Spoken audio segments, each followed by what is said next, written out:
This is a Fox News Alert. It's Tucker Carlson. Tonight, we're going to take you back to Grand Rapids, where the president is addressing supporters after being vindicated by the Mueller report. He is rolling. We'll be back when he's done. All reached the lowest rates ever recorded in the history of our country.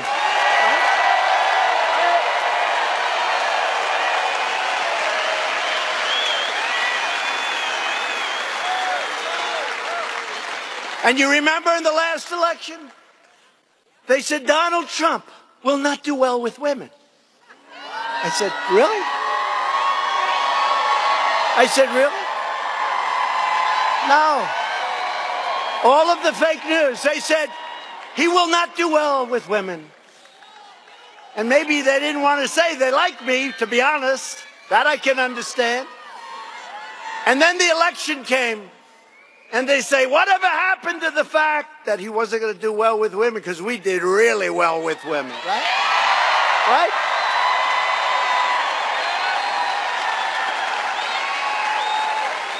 Remember when they were sitting back?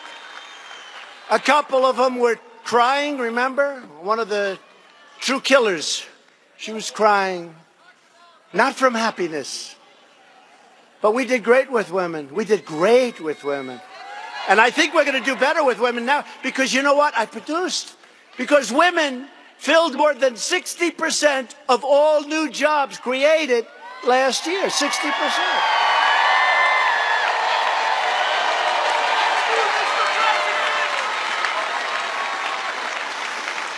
Think of that, 60%. So that means the men better get moving. Folks, you're falling behind. The women they're beating you pretty good, men. Get going. The women got 60% of all of the new jobs. I mean, that's an incredible number. We've cut the greatest number of regulations in 2 years in the history of our country. Not for 2 years, in the history of our country. That's one of the things helping us with the jobs. And the United States, people don't even believe this. It all happened very recently. Is now the #1 oil and gas producer in the world. Number one.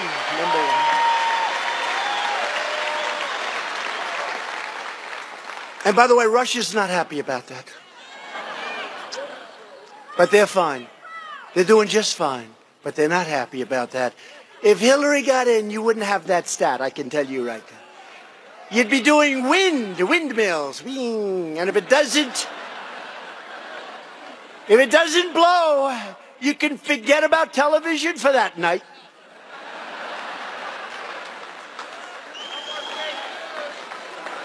Darling, I want to watch television. I'm sorry, the wind isn't blowing. I know a lot about wind. I know a lot about wind. We passed massive tax cuts, the biggest in the history of our country.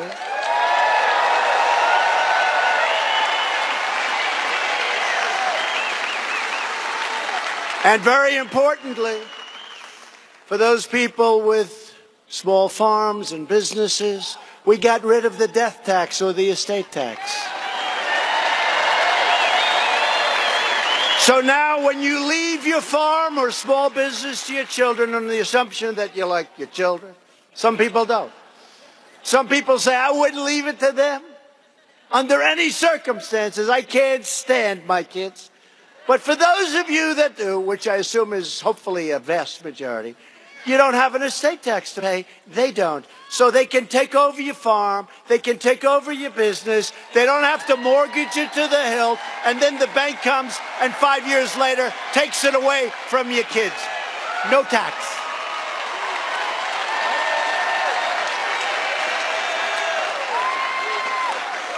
We eliminated the Obamacare individual mandate penalty.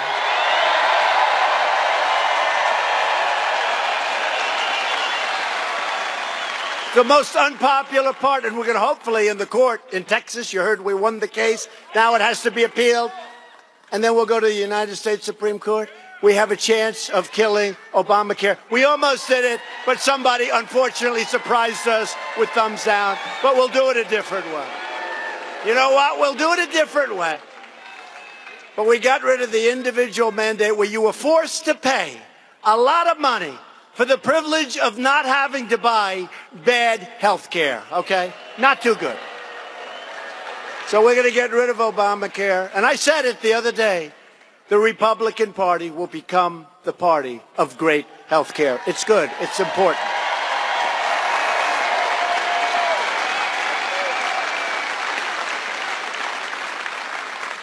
And we've created new options to help Americans purchase affordable health plans all across state lines. You now have options you would have never had. The Democrats are pushing socialist, government-run health care that bans private health insurance for 180 million Americans. Now think of it. A lot of you have private plans, and they're great. They're great. And you want that. They want to take them away. That's not going to work. I don't think that's going to work too well. Republicans want you to have an affordable plan that's just right for you. And by the way, you can use your doctor. Remember that? That was a lie. 28 times he said that was a lie. You get cheaper premiums and much lower deductibles. The deductibles on Obamacare are so high, on average, $7,000. You don't get to use it unless a really great tragedy hits, and then you don't really want it because you don't give a damn about your deductible, right? You'll be in a position where you say, who cares about let's see if I can live. We believe that no one in America should be bankrupted by health care costs, and that's what's happening with Obamacare. And remember this, because it's very important. And I'm speaking now for the Republican Party. We will always protect patients with pre-existing conditions. Always. Always. My administration has also begun the bold initiative to reduce the price of prescription drugs. And in 2018, drug prices saw their first decline in 46 years. First time. First time. And they'll be coming down a lot. But this is the first time in 46 years that prescription drugs came down. Even Stanley likes that, because he needs plenty of them. And then we passed VA choice and VA accountability for our amazing veterans.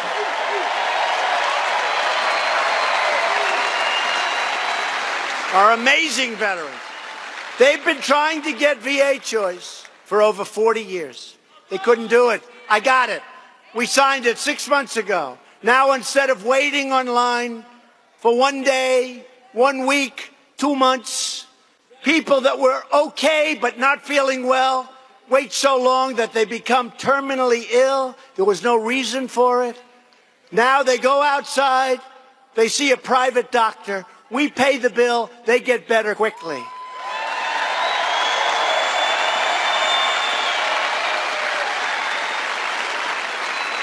And for 46 years, VA accountability. You couldn't fire anybody in the VA. We had sadists. They took advantage in so many ways of our great veterans. They were rough. They wouldn't have hit them in prime time, by the way. Not in prime time. In prime time, they'd say, okay, I don't want to touch you. Not going to play. They took advantage of people that are our great heroes, that protected us. And you couldn't fire them. They stole, they robbed, you couldn't fire them. Didn't matter what you did, you couldn't fire them. Called accountability. We passed 7 months ago, today, we passed VA accountability. You hurt our vets, you stole from us. Guess what, Bill? You're fired. You're fired. Get out. Get fired.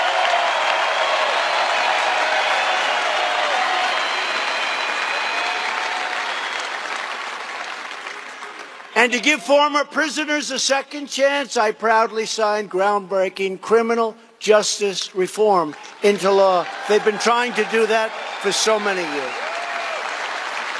So many years. Very unfair. And by the way, some of the people that most supported it are the most conservative people you've ever seen. Both sides. Very bipartisan, believe it or not, for a change. But while we're pushing and pursuing all of these common sense policies to advance the common good for our citizens, Democrats are pushing a cynical and destructive agenda of radicalism, resistance, resist, and revenge. Revenge. What do you think of their signs? Resist. What the hell?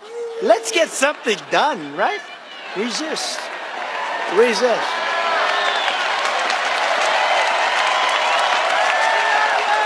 Resist. Isn't that weird? You know, you're looking to have a parade. It's called resist. You say, what the hell does that mean? No, we want to do legislation. With so many things we can be doing together.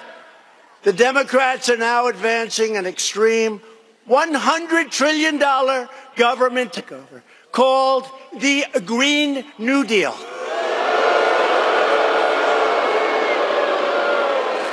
But I'd rather not talk about it tonight because I don't want to talk them out of it too soon. Because I love campaigning against the Green New Deal. I want them to make that a big part of their platform. No more airplanes, no more cows. One car per family. One car. You're going to love that in Michigan. Hey, how do you like the idea of one car per family? I don't think so. That's right. You know, I don't think one car per family in Michigan plays too well. Do you agree? Right? Not too well. And it's got to be, of course, an electric car, even if it only goes, what, 160 miles? What do you do? It's 160 miles, darling. Where do I get a charge? Where do I get a charge, darling? No, we want to have a lot of cars per family. We want people to lead a great life, and we want people to make those cars, and we want all of these companies to keep coming to Michigan and all of the other great states and building those things.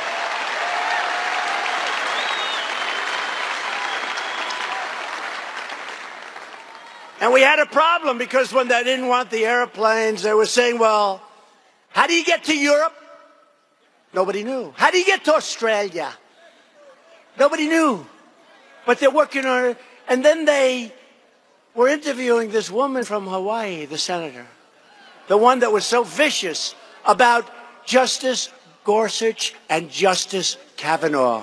Remember? By the way, do we love Justice Gorsuch? And do we love Justice Kavanaugh? She was so vicious to both. And these are great people. She was vicious, and they hit her. She didn't know about the Green New Deal.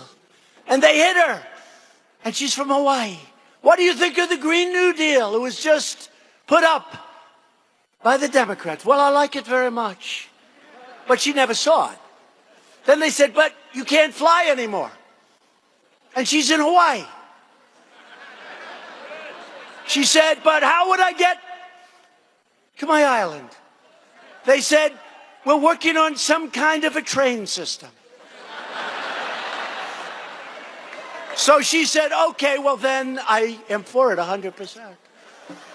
It is the craziest thing I've ever seen. They want to rip down all of the buildings in Manhattan and rebuild them. Let's do that. Hey, Stanley, how do you like that idea? I don't think so. I don't think Stanley likes that idea too much. It's the craziest thing, but you know what? Let's let him do it. It's like I attacked so violently Pocahontas. And I knocked her out of the race, I guess. And I said, what did I do that for? It's too early. I got to start in about 9 months from now.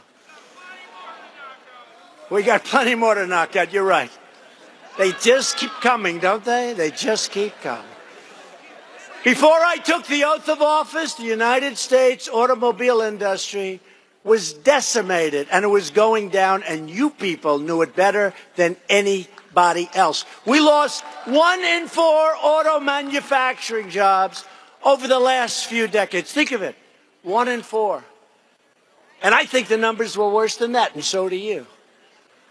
But from the moment I entered the White House, my first meeting was a meeting with car executives. I said, what do I have to do to get your business going? We talked about CAFE standards, where they were choking the engines, just choking them, and costing a lot more for the cars. And we had a great meeting, and we worked on it and worked on it. We took historic and dramatic action to save the American auto industry and to defend American auto workers right here in Michigan. Right.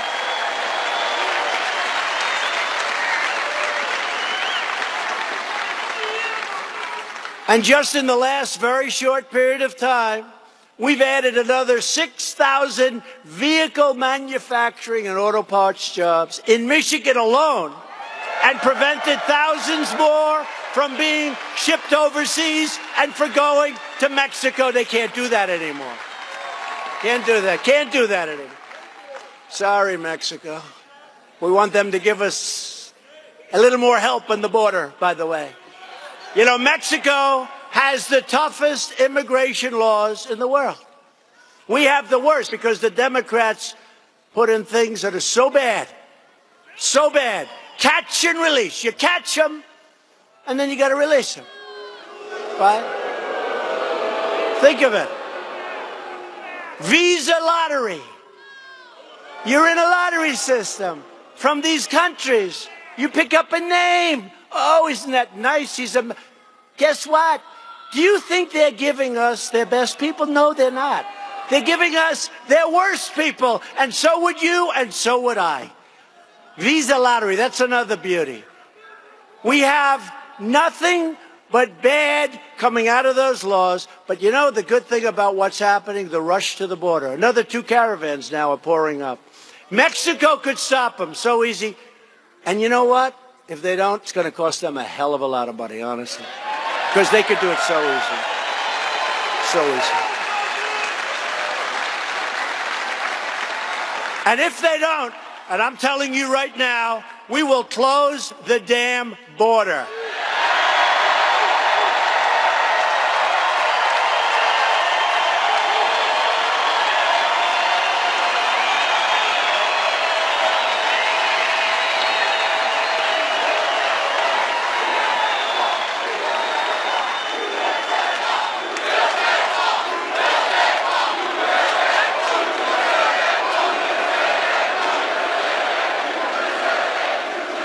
And I don't know if you know it or not, Michigan, but Mexico took about 30% of your car business. Not when I was here.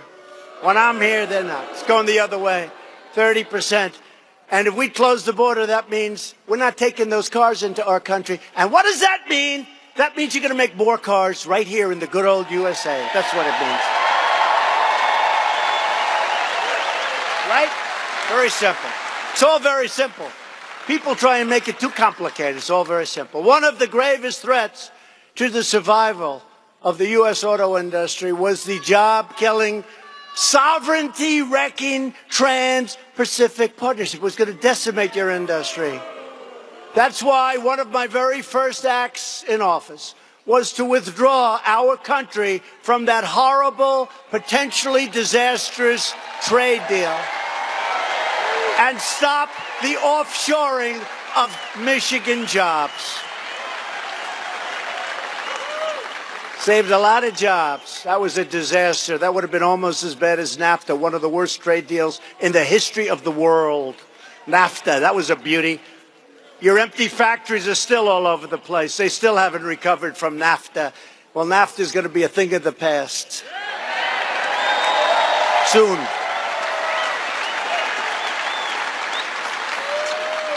Or we'll just go to pre-NAFTA. That was okay, too. We had a huge surplus with Mexico. Then we did NAFTA. We lost over the last 6-7 years with Mexico $100 billion. Before NAFTA, we made 40 to 50 billion. Doesn't sound like too good a deal, right?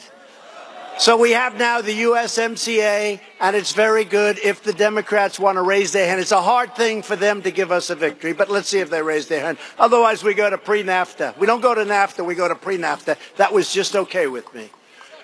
That was okay with me. A short time later, I traveled to Detroit to cancel burdensome regulations that unfairly harmed the Motor City. It was getting decimated.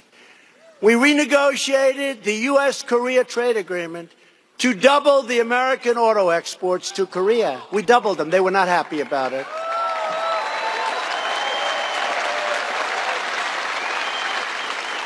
And to stop the cheap foreign pickup trucks from flooding our market. That's your best market. You know why? Because we have a chicken tax. We have a tariff, 25%. And that's why it's your best market. Because they can't come in here and take away your business and take away your jobs. They weren't thrilled, but that's okay. Under my administration, we live by two simple rules. Buy American and hire American.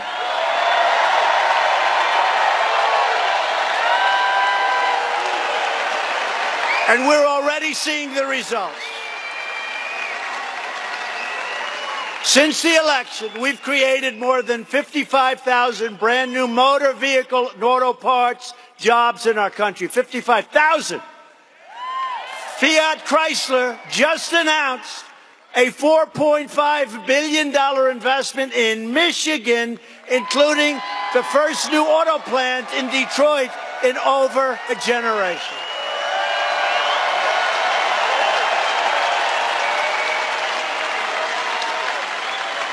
And they're going to be investing in our country $13.5 billion over a very short period of time. And Ford has just announced a $1 billion investment just outside of Chicago, as well as additional $900 million going right here in Michigan.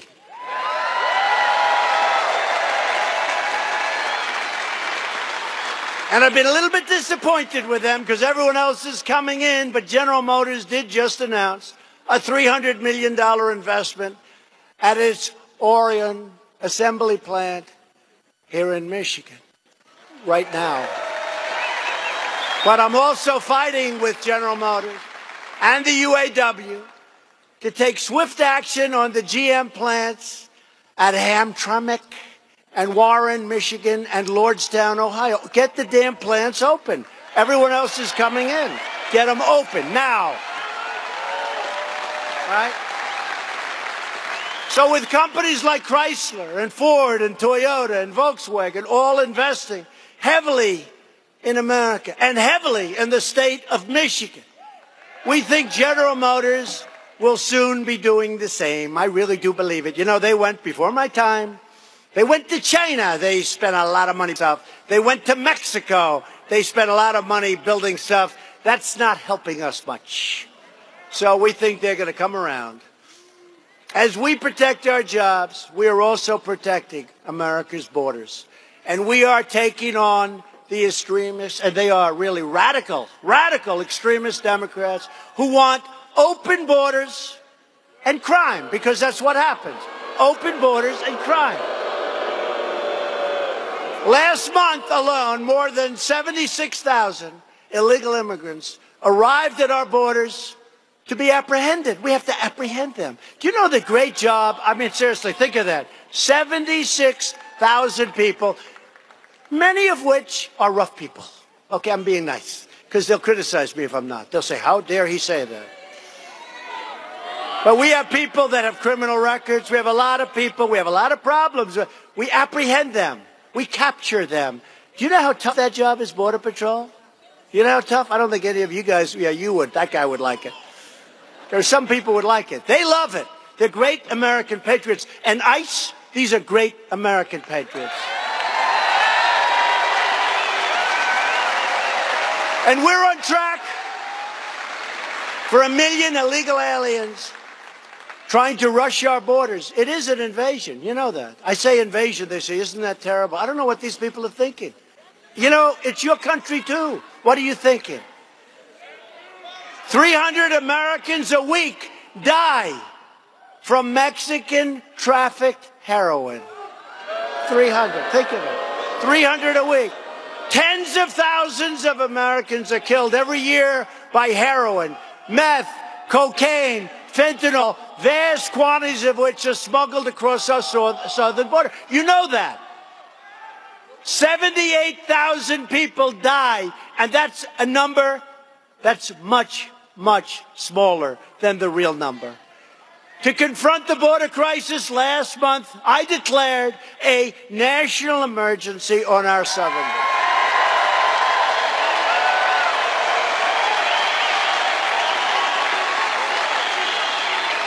The radical Democrats retaliated by passing a reckless resolution to terminate vital border security operations. Can you believe this? And 2 weeks ago, I proudly issued my first veto.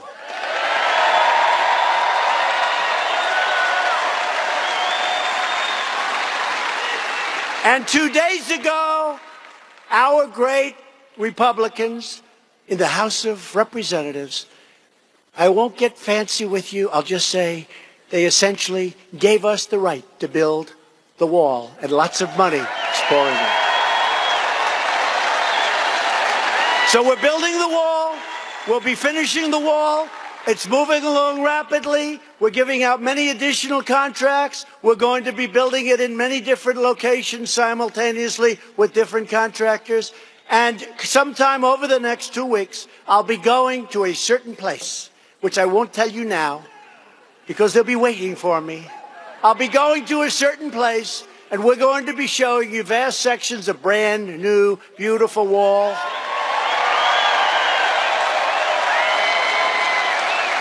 Because we're going to put the jobs, the safety, and the security of American citizens first.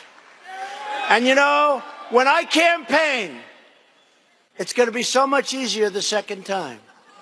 Remember this. I never did this before, and I'm 1-1, right?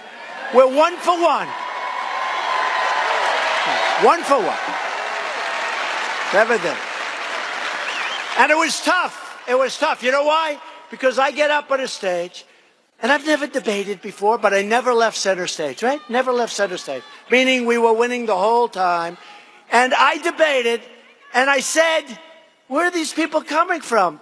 But I never did it, and I never said to anybody, I'm going to produce jobs. I'm going to bring back your auto business. I'm going to do great for the vets. I'm going to do great for tax cuts. I'm going to cut regulations more than anybody in the history of our country in 2 years. I never said.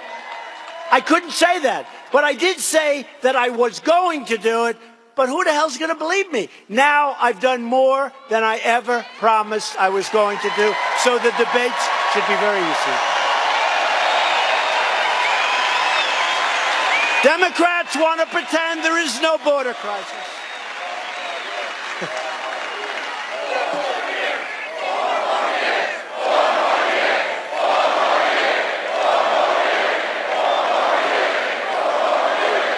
Thank you. Well, I'll give you a question. Okay.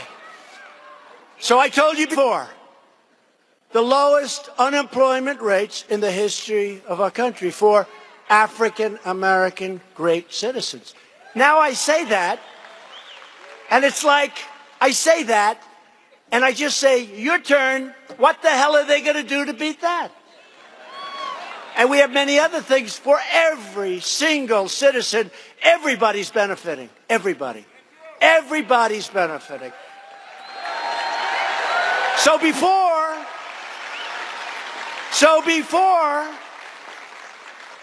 first election, my first election, what the hell? I never did it before. I did a good job, though. Do you agree? So did you. So did you. You know, the fact is we did it together, and I've always said it. I didn't do it. We did it together. But think about it.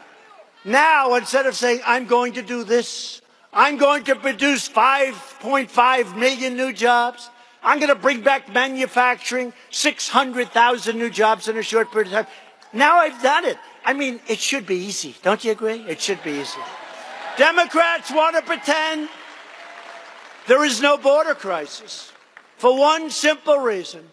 Because they have caused the border crisis. And you know why else, honestly? Because they want votes and because they don't want to give us a win. They don't want to give us a win. They put that ahead of what's good for our country. The mass illegal immigration across our border is a direct consequence of Democrat-supported loopholes, Democrat promises of amnesty. Amnesty. You have people coming up, you know, they're all met by the lawyers and they come out, they're all met by the lawyers, and they say the following phrase: I am very afraid for my life. I am afraid for my life. Okay. And then I look at the guy. He looks like he just got out of the ring. He's the heavyweight champion of the world. He's afraid for it. It's a big, fat con job, folks. It's a big, fat con job. And Democrat sanctuary cities and their refusal to protect American borders, it's not the money. When I fought for them recently, they gave me so much money for everything else, but nothing for the wall. Now think of it. Walls work, folks. We need the wall. They said, would you call it slats? I said, I'll call it slats. Would you call it steel barriers? I said, I'll call it whatever the hell you want. Just give me the money to build it. And then they sort of got the little cold feet. And now I call it the wall, and I got the money anyway. So that's okay.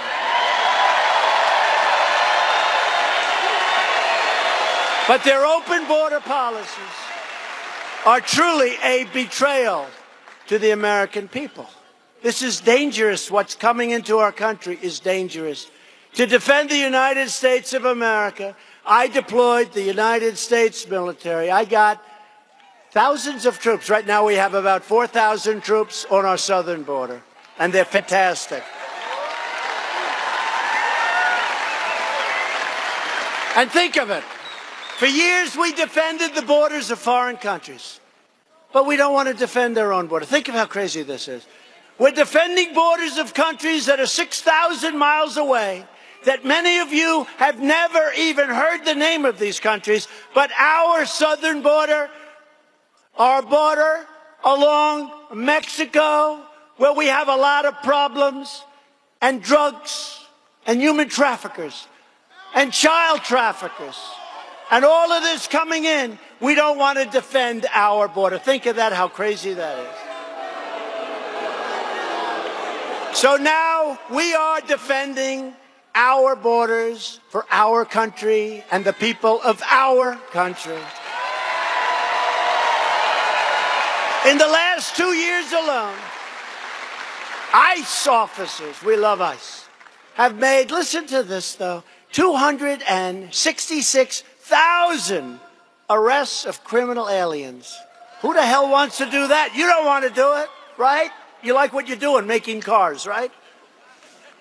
I like making cars, I think, better too. But they like it. That's what they do. They're great at it. Including those charged or convicted of nearly 100,000 assaults, 30,000 sex crimes, 4,000 kidnappings, and 4,000 murders. Okay? We got them. They got them. How about if you don't get them? How about if you leave all of those people, just leave them? You know what that means for our country?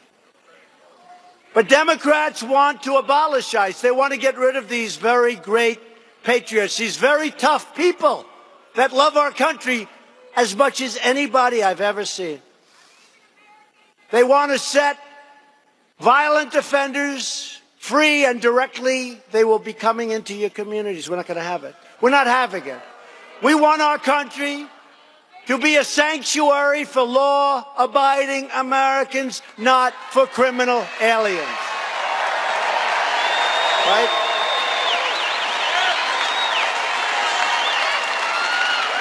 The Republican Party will always stand with the heroes of ICE and the heroes of Border Patrol. These are great people. Every day of my presidency, ICE is tracking down gang members, drug dealers, and criminal aliens, and we are either throwing them behind bars or throwing them the hell out of our country.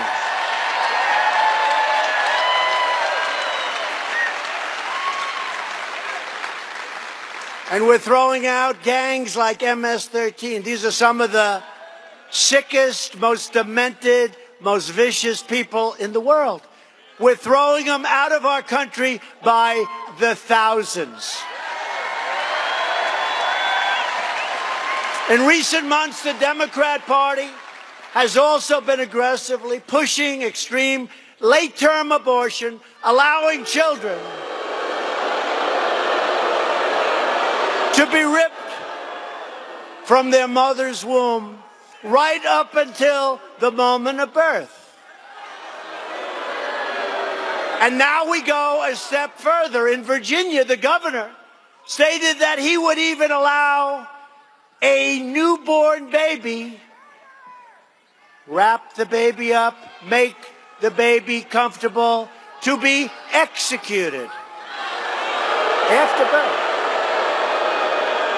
And that is why in my State of the Union address, I called on Congress to immediately pass legislation prohibiting the extreme late-term abortion of babies.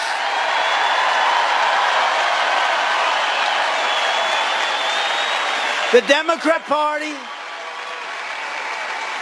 has never been further outside of the mainstream. They are being brought so far left. You wouldn't like it, folks. You wouldn't like it. You won't be happy. Radical Democrats are the party of high taxes, open borders, late-term abortion, crime, hoaxes, and delusions. The Republican Party is the party for all Americans. It's what we want to be. It's the way we want to live.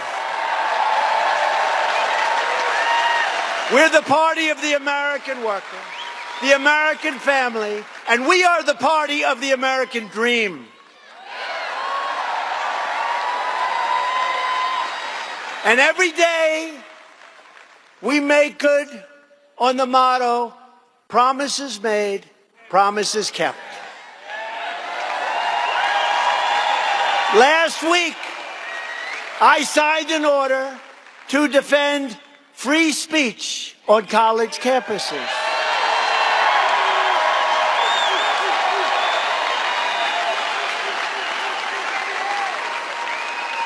And to keep America safe, we are rebuilding America's military might, making it more powerful than ever before by far. I withdrew the United States from the horrible, costly, one-sided Iran nuclear deal, and look what's happened. Iran is a different country today than it was 2.5 years ago. I recognized Israel's capital and opened the American embassy in Jerusalem.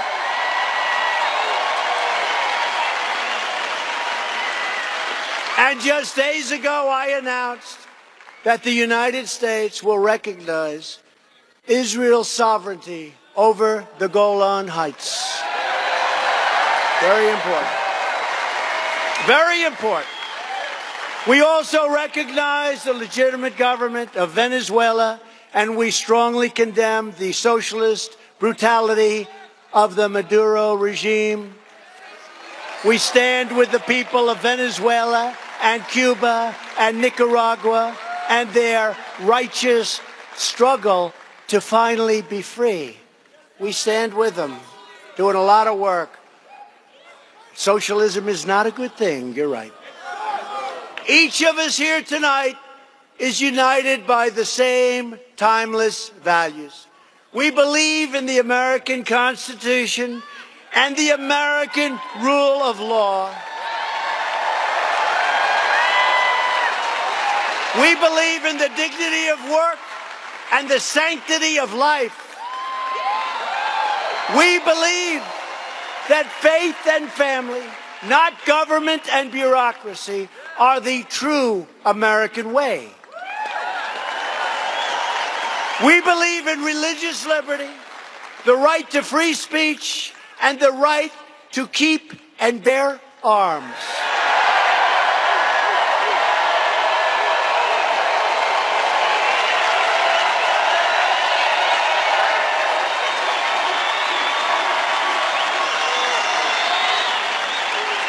We believe that children should be taught to love our country, to honor our history, to be proud, to be happy, to love, and always to respect our great American flag.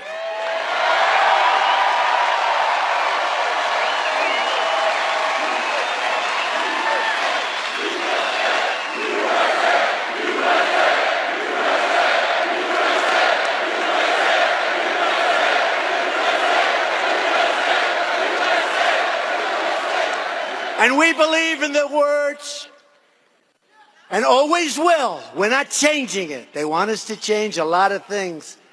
It's not happening. Of our national motto, in God we trust. In God we trust.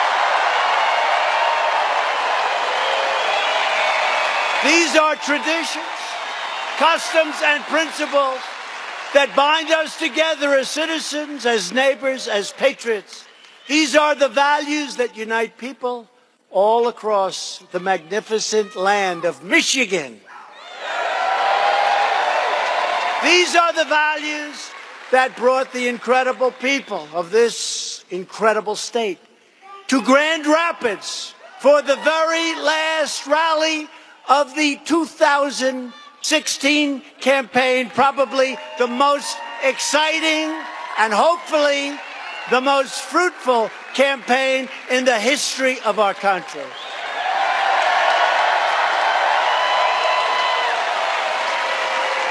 On that historic day, you rejected the failed political establishment that chipped away your jobs, sold out your sovereignty, and tied us down in endless foreign wars, which we're now winning and getting out.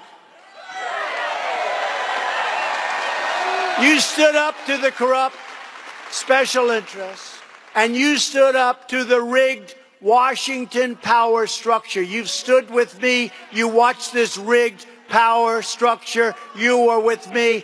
I won't forget it, and you will be very proud looking back that you did it. Thank you.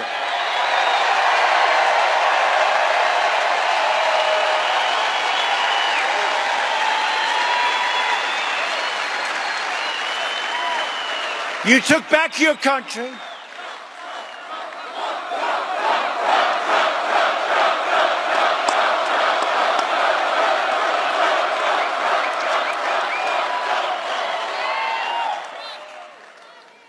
You recaptured your destiny.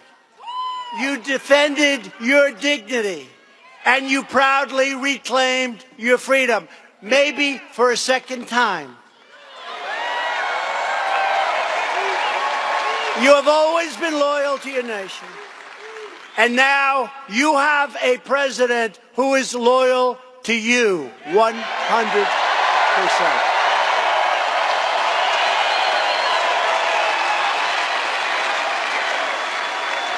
The Democrats took the people of Michigan for granted, but with us, you will never, ever be forgotten again. You will never be taken for granted, ever, ever, ever.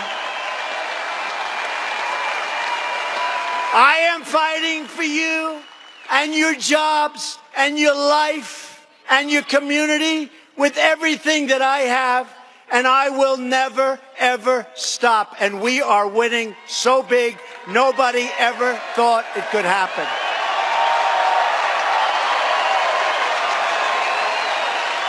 We will always fight on to victory. Together, we are going to make our beautiful stand. We are going to stand for justice, for safety, for sovereignty, and for the sacred rights given to us by the hand of Almighty God.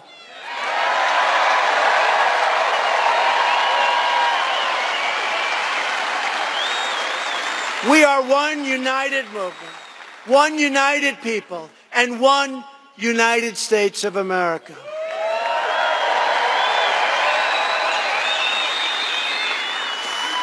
Because together, with the very proud and very truly incredible, inspiring people of Michigan, We will make America wealthy again.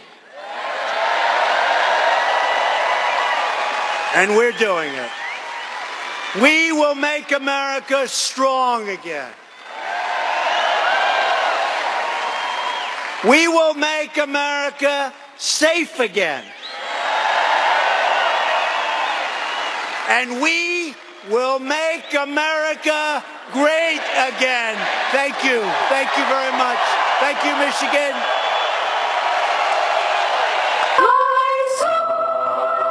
He's been watching for a reaction and recap to what we just heard. What do you think, Mark? Well, they're ending, as always, with "you can't always get what you want," which should be the new CNN and MSNBC theme tune after Robert Mueller managed to nuke collusion, as it were. You know, Tucker, you've been through some tough times, I've been through some tough times, and there are times when you actually want to have just a good old-fashioned gloat fest over your slain enemies. And in fact, if anything, the president was rather restrained, apart from some references to pencil necks and little schleppers. He was actually rather restrained on sticking it to the enemies he managed to vanquish after these but you can sort of picture him with his, boot on the chest of the vanquished and a mug of meat in hand, howling at the night sky. I mean, that's what that was, wasn't it? I mean, that was... Yeah, there was a part of... There's a part of it that was like that. I have to say, I won't bore any of your viewers, but I had like a terrible day holed up in a courtroom today. And when I came out and your producer said, you got to watch this Trump speech, it starts in about 10 minutes, I was thinking, oh, God, I just want to go to bed. It's actually fantastic. Within about 15 minutes, I'd forgotten this lousy court business, and I was howling with laughter. The President of the United States has developed a totally unique rhetorical style that connects with live audiences. He says things, when he says things that nobody else on earth could get away with saying. When he's talking about the elites, and he goes, I've got a bigger, more beautiful house than they have. When he says, I love the Great Lakes, they're great, they're big, they're deep, amazing deepness. It's actually, I've heard serious so-called intellectuals at the New Yorker and New York Times and so on mock it, but it's actually a unique rhetorical style that makes every other politician just seem fake and boring, and he's got that going for him on the eve of the new presidential season. Well, so that's what I was struck by as well, the references he made to that season. I mean, he seems all in, to me, to run again. Yeah, I think there's no doubt that he enjoys it. And I think he in a sense, when he attracts your attention, as Elizabeth Warren did, basically, the minute he's settled on you and he has an attitude on you, it's like he's running around in your brain all day long. So he's standing up there. Elizabeth Warren was taken seriously as a prospective presidential candidate 2 years ago. He's there, he's doing his Pocahontas gags, he's regretting that he mocked her too early so that his insult has knocked her out of the race. You've actually got to be pretty cool to be able to just stand there and do that. And you can see the relish that he's having in coming up with a perspective. You've already seen it with the Alexandria Ocasio-Cortez, and when he says you won't be able to watch television because there'll be no wind that night, and then he adds, I know a lot about wind. A cryptic remark, I felt. I'm not sure what that meant, but I loved it. I know, and the fact is, I've heard people say, well, this isn't a speech. He's not talking in sentences. No, he's not. He's actually just riffing on the day's news. And it goes back to the very first time I saw him live, where he came out. It was about a week before Iowa and New Hampshire in 2016. He came out. And he did everything you're not meant to do. He had no message discipline whatsoever. And he just riffs on the news, and he's actually funnier than late-night talk show hosts who've got 200 strong writing teams. And he's just standing there doing it, and it's natural to him. It's unbelievable. Mark Steyn, welcome back from court. Never plead to collusion. That's my advice. No. I think collusion is a word that he actually drove a stake through. Goodbye, collusion. True. Mark Steyn, thank you. Well, as you just heard, and if you saw it, you know, the rally in Grand Rapids was an upbeat event. The Mueller report deflated the Russian collusion hoax, which has hung over this administration from its first days. It's good news. The president's not a traitor. But the news is a disaster for the Democratic Party. Democrats are planning to ride that conspiracy theory to victory in the election next year. They were so certain that Trump was guilty of collusion that they installed their party's chief collusion monger, Adam Schiff of California, as the head fundraiser for the Democrats in Congress. Schiff was planning to spend the next 18 months writing direct mail pieces about espionage and the Kremlin and Don Jr. going to jail. Robert Mueller foiled his plans. But now Schiff is back on the House Intelligence Committee. He chairs it. It's one of the most powerful positions in the U.S. government. Intel chairmen are supposed to be and have been traditionally among the wisest and least partisan and most honorable members of Congress. Schiff is none of those things. He's an unbalanced hack with a weakness for conspiracy theories. There's no part of the Russia hoax, no matter how absurd, he doesn't believe and repeat wholeheartedly. And there is significant evidence of collusion. There is ample evidence, and indeed there is, of collusion of people in the Trump campaign with the Russians. I think there's plenty of evidence of collusion or conspiracy. Well, the Mueller report has been tough on people who said things like that. They look ridiculous now. You might think they'd be hiding under the bed or begging for forgiveness, or at least not saying anything for a couple years. But no, they're still talking. Adam Schiff first among them. Schiff believes in collusion as fervently today as he ever did. It's not a factual question for him. It's a matter of faith. Conspiracy is true, no matter what they say. He made that point on the House floor today. From the public, you might think it's okay that their only disappointment after that meeting was that the dirt they received on Hillary Clinton wasn't better. You might think that's okay. I think it's immoral. I think it's unethical. I think it's unpatriotic. And yes, I think it's corrupt and evidence of collusion. Immoral, unethical, and patriotic. Schiff went on and on like this, like a mental patient screaming at cars in an intersection. At one point, he claimed that Roger Stone's Twitter messages to WikiLeaks amounted to proof of Russian collusion. The whole thing was bizarre and worrying, too. The Intel Committee handles the most sensitive information our government produces. It's not a place for crazy people. Probably not a good idea to have one at the helm. And so today, every Republican member on the Intel Committee signed a letter asking Schiff to resign his post. He's not mentally competent for the job. That's obvious. Here's Mike Conaway of Texas. Your actions, both past and present, are incompatible with your duty as chairman of this committee. We have no faith in your ability to discharge your duties in a manner consistent with your constitutional responsibility and urge your immediate resignation as chairman of the committee. Congressman Sean Duffy is a Republican from the state of Wisconsin. He joins us tonight. Congressman, thanks very much for coming Good to be on. Tucker. So I don't think there's ever been anything like this. I can't remember members of a committee calling for the resignation of the chairman, ever. Why did they? Well, because it's the death of shame here, Tucker. You have Adam Schiff, who, you're right, on the committee. I mean, this is a serious committee. I mean, you usually don't know the members of this committee. You don't know the chairman of this committee because That's right. They kind of work under the cover of darkness. And they're supposed to keep America safe. They're focused on Iran and North Korea and China and terrorists. And it's very bipartisan, working to keep Americans safe. But you have Adam Schiff out there who's not taking the Bob Mueller report, who he said was the gold standard and he was going to take seriously and accept. He's not accepting it. He's out there raising money. He's part of the resist movement. He's leading the resist movement, and he's trying to undo the election from 2016. And if I look at this, if you look at all the commentators, all the crazy commentators that got it wrong, even look at Clapper and Comey and Brennan, all used to work in the intelligence community, but they left that community and they went on TV and spewed the lies of Russia collusion. The only one who was still getting daily briefings, their daily job was intelligence, was Adam Schiff, and he'd get his